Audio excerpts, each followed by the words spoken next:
It is certainly the first election where Twitter and other social media has played such a significant part in how voters connect to the candidates.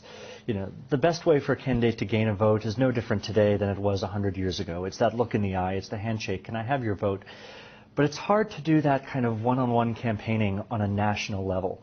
Now Twitter lets candidates and voters to have that interaction in that one-on-one way.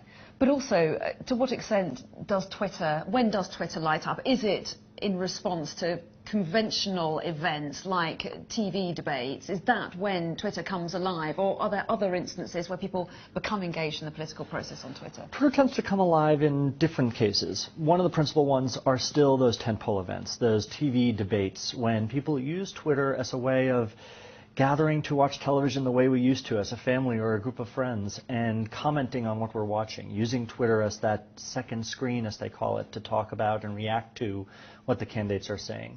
We also tend to see conversations develop around other things. For example, this week we saw Ed Miliband and his stone tablet of his campaign promises driving a lot of conversation, some humorous, some serious, on the platform.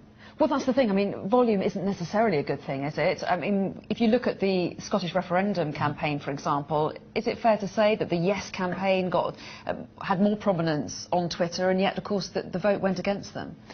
Well, I think it probably oversimplifies the electoral process to look at numbers from just one platform and try to translate that into the overall electoral impact. I do think that parties that are out of power, just as we've seen with the SNP and UKIP now in this election, tend to use platforms like Twitter more heavily because they don't have the same access to the traditional microphone, if you will, to get their message out.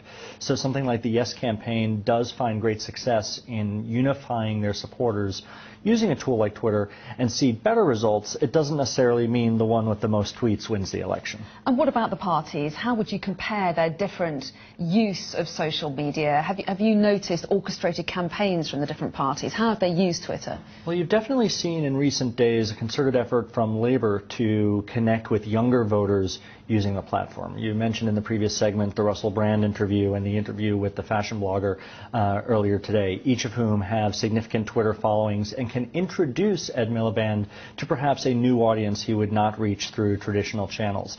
You know, when we saw earlier this week, or last week, I guess, the Milifans emerge and Ed Miliband directly engaging with the young woman Abby who started that campaign.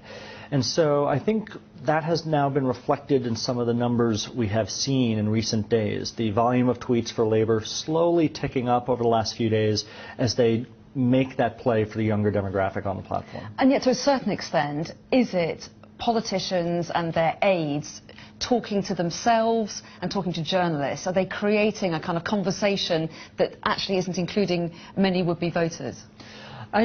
I think when you look at that map we closed the previous segment on, and you saw that during the Challengers debate there were tweets coming from literally every corner of the United Kingdom. In the Leaders debate, 1.5 million tweets about that debate. That's more than we saw in the first few hours of the announcement of the royal baby this weekend. And with 15 million active users around the UK on Twitter, we don't have 15 million political pundits. Thank goodness for that. And so we are seeing this true diversity of conversation on the platform. And do you see a growing sophistication of how political parties it's dawning on them that Twitter can make a difference? Are you seeing them changing their tactics? Is it getting clever in your view?